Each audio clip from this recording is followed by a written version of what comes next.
Consensus commission, ওনার নেতৃত্বে একটা consensus commission হবে। আমি সম্মানিত বোধ করছি উনি আমাকে ওটাতে ইনক্লুড করছেন। তো এখন তাদের দেখি দিলীপ সুজনের প্রস্তাব কি। প্রথম সংস্কার কমিশনের সুপারিশ দিয়ে বিভিন্ন রাজনৈতিক দল ও নাগরিক সমাজের সকল অংশীজনের সঙ্গে আলোচনা করা। দ্বিতীয়ত, সকল কমিশনের গুরুত্বপূর্ণ প্রস্তাবগুলো সংস্কারের অগ্রাধিকার তথা খাতসমূহ চিহ্নিত করা। তাহলে হইল প্রথমে যে যারা যারা কয়েকশো পৃষ্ঠা হইতে পারে, কারোটা কিংবা ছোট হইতে পারে, এগুলো নিয়ে একটা অগ্রাধিকার চিহ্নিত করা। অগ্রাধিকার চিহ্নিত করে রাজনৈতিক দলের সাথে আলাপ আলোচনা করা। তৃতীয়ত হলো কোন সংস্কারগুলো অন্তর্বর্তীকালীন সরকার করবে, কোনটা নির্বাচিত সরকার করবে তা নির্ধারণ করা। ওকে। চতুর্থত, অন্তর্বর্তীকালীন সরকারের এখতিয়ারের ভিতরে সংস্কারগুলো সম্পন্ন করার মধ্য দিয়ে সুষ্ঠু নির্বাচনের পরিবেশ সৃষ্টি করা।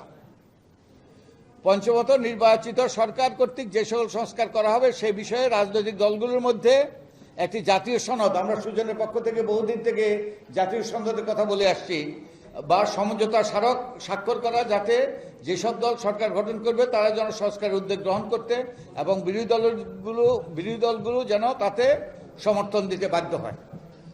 তা আমার তো মনে হয় যে এই কার্যগুলো তারা চিহ্নিত করেছে, আমার মতো মনে হয় যে এটা নিয়ে যে কাজ শুরু হইতে পারে। আপনারা কি মনে করেন যে সংস্কারের যে সকল প্রস্তাবগুলো হবে এগুলো একত্রিত করে অগ্রাধিকার চিহ্নিত করে তারপরে এটা নিয়ে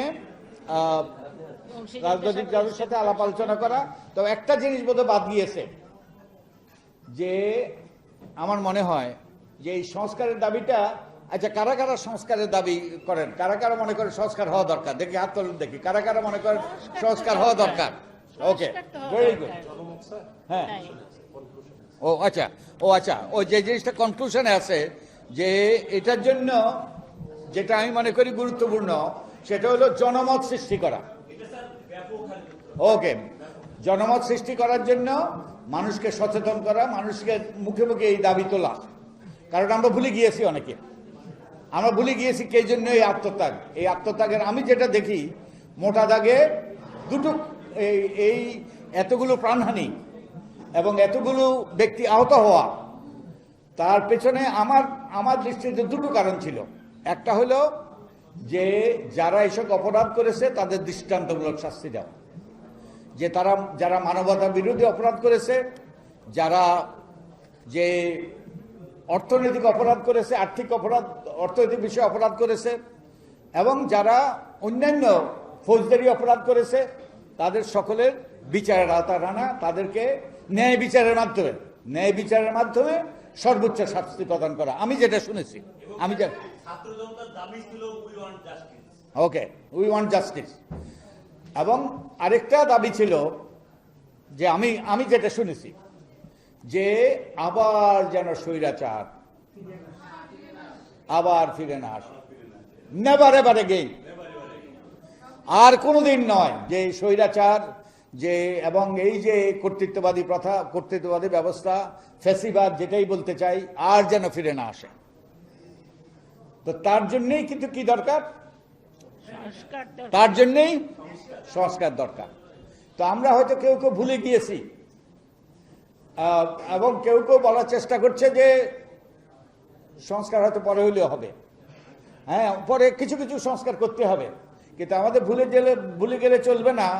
একটা অন্যতম দাবি ছিল যে উই ওয়ান্ট জাস্টিস নয়, যে গভীর সংস্কার, যাতে যেই পুরনো কর্তৃত্ববাদী ফ্যাসিবাদী সরকারের আবার পুনরাবর্তন না ঘটে। তাই এই সংস্কারের পক্ষে ব্যাপক জনমত সৃষ্টি করতে হবে। এবং আমাদের গণমাধ্যম is doing great job, I must say.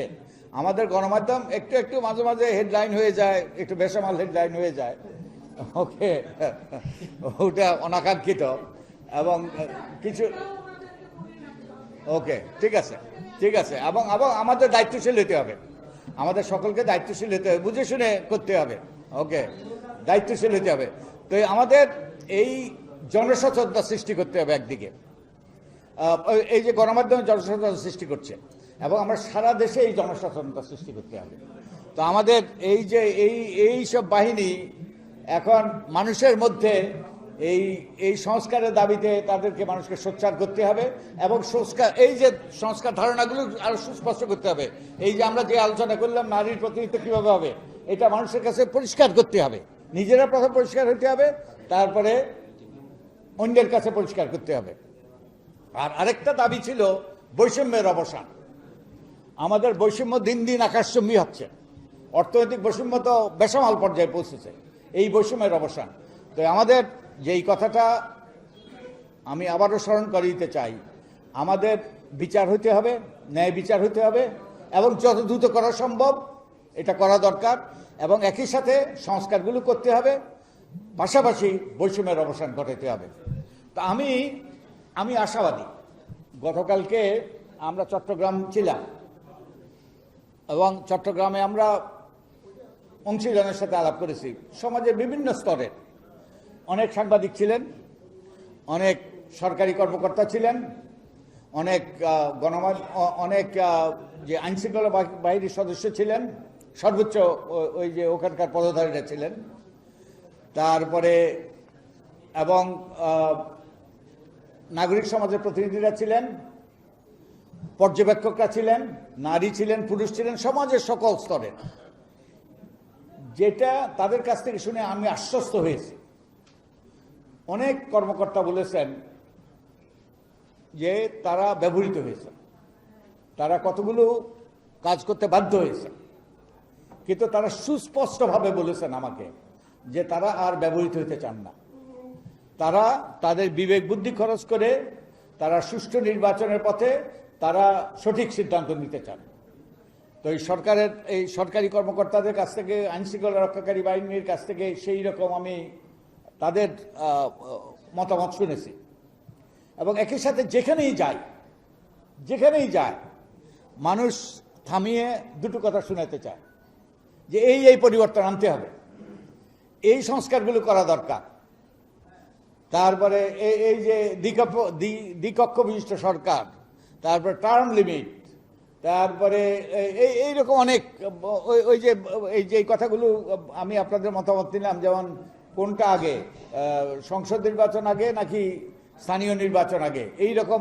তারপরে এই দুটো নির্বাচনী তত্ত্বাবধায়ক সরকারের অধীনে হওয়া উচিত কিনা, এরকম আমরা হাজার হাজার আমরা এই যে মানুষের মতামত পেয়েছি আমাদের ওয়েবসাইটের মাধ্যমে, আপনারা ওয়েবসাইটের মাধ্যমে, আমাদের ফেসবুকের মাধ্যমে এবং একই সাথে ইমেলের মাধ্যমে আপনাদের মতামত দিতে পারেন। প্লিজ আপনারা লিখিত মতামত দেবেন এবং এটা আমরা পেতে চাই, পড়তে চাই এবং আমরা সবগুলো বিবেচনায় নিতে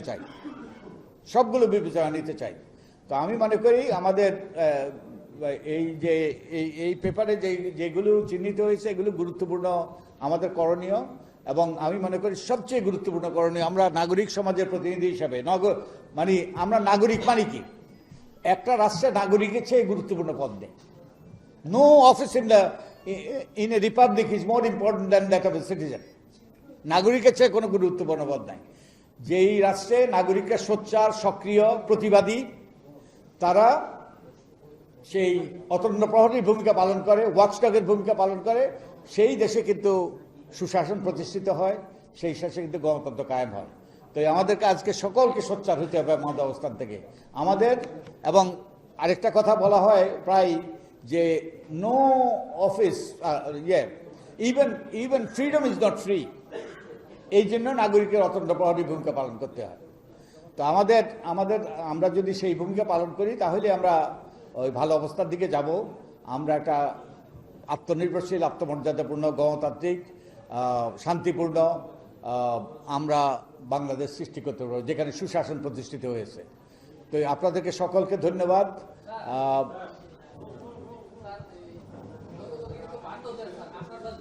হ্যাঁ,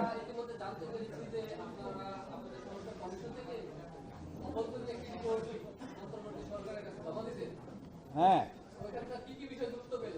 এই সব কিছু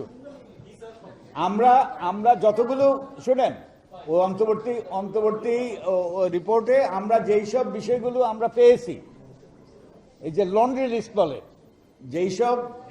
যেসব এখানে আছে, আরো অনেকগুলো আমরা এখানে আলোচনা করেছি, উনি আলোচনা করেছেন, তোফায়েল সাহেব আলোচনা করেছেন, এই সবগুলোর ওই যে লন্ড্রি লিস্ট বলে তালিকা আমরা দিয়েছি, এবং এগুলো আমরা বিবেচনা করছি আমাদের বিবেক বুদ্ধি যতটুকু আছে, এবং আপনাদের মতামতের ভিত্তিতে আমরা এগুলো বিবেচনা করে আমরা আমাদের সুপারিশ পেশ করব। হ্যাঁ, ওই যে একটা তো বোধহয় প্রশ্ন আউট, সেটা হলো নো ইভিএম, বরং ইভিএম যারা করেছে তাদের তদন্ত হওয়া উচিত। শুধু তাই নয়, আপনাদের কাছে আমার আরেকটা প্রশ্ন, ধরেন এই নির্বাচনী অপরাধ যারা এখানে ওই যে নির্বাচনী বিষয়ে কভার করে তারা জানে যে আরপিওতে ৭৩ ধারা থেকে ৯০ ধারা পর্যন্ত নির্বাচনী অপরাধ। তো কোনো অপরাধের শাস্তি হয়েছে? আমার তো জানা নাই। আমরা অপরাধী দ্বারা পরিবেষ্টিত আছি, কারণ এই নির্বাচনী দায়িত্ব যারাই পালন করেছে এই গত কয়েকটা নির্বাচনে, তারা কিন্তু 2 থেকে 7 বছরের কারাদণ্ড অর্থদণ্ড পাওয়ার কথা, কিন্তু কারো উল্লেখযোগ্য শাস্তি হয়েছে বলে আমার জানা নেই। আর সবচেয়ে বড় কথা, যে যারা সাংবিধানিকভাবে দায়িত্বপ্রাপ্ত, যে গণতান্ত্রিক ব্যবস্থাতে কায়েম করার জন্য আমাদের সুষ্ঠু নির্বাচন নিশ্চিত করা, একই সাথে শপথ গ্রহণ করেছেন, তাদের কি শাস্তি হওয়া দরকার? হ্যাঁ, কাদের কথা বলছি আমরা? হ্যাঁ, ওকে, নির্বাচন কমিশন তারা যে অন্যায়গুলো করেছে এগুলো তদন্ত হওয়া দরকার, এবং তাদেরকেও শাস্তিটা নেওয়া দরকার, যাতে, কারণ শাস্তি করে অন্যায় করে কেউ যদি পার পেয়ে যায় তাহলে অন্যায় আরো উৎসাহিত হয়। তো আমাদের এই সকল আরেকটা হুমায়ুন, আরেকটা বিষয় বোধহয় সুস্পষ্ট, যে এটা এই যে না ভোটের বিধান বোধহয় এই যে এই ব্যাপারে কারোই বোধহয় দ্বিমত নেই। হ্যাঁ হ্যাঁ, কি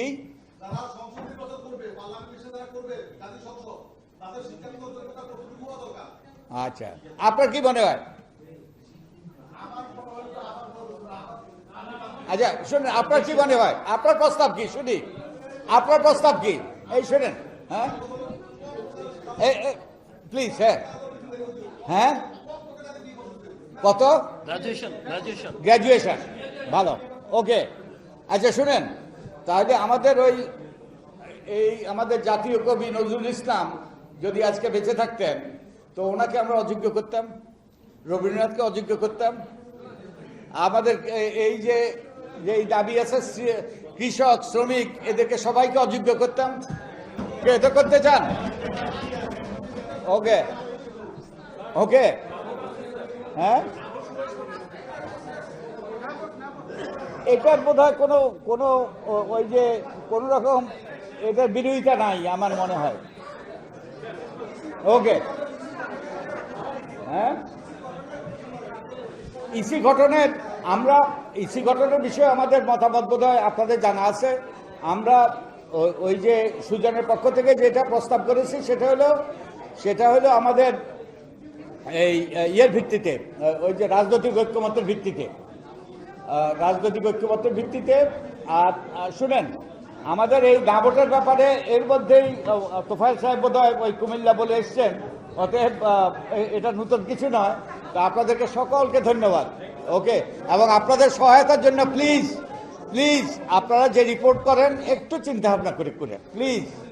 ওকে, এবং আমাদের সকলের যদি দায়িত্বশীল হয়ে শুনেন, এই সুষ্ঠু নির্বাচন আমাদের একটা গণতান্ত্রিক ব্যবস্থা থেকে কায়েম করতে হলে আমাদের অসংখ্য জনগোষ্ঠী যেমন আত্মত্যাগ করেছে, আমাদেরকে সে দায়িত্বশীল ভূমিকা পালন করতে হবে। সবাইকে দায়িত্বশীল ভূমিকা পালন করার জন্য আহ্বান জানিয়ে, এবং আমার পক্ষ থেকে আমি সর্বোচ্চ সততা, নিষ্ঠা, আন্তরিকতা এবং নির্দলীয়ভাবে এই কাজগুলো করার জন্য চেষ্টা করছি। তো আপনাদেরকে সকলকে ধন্যবাদ। এখানেই আমি শেষ করছি।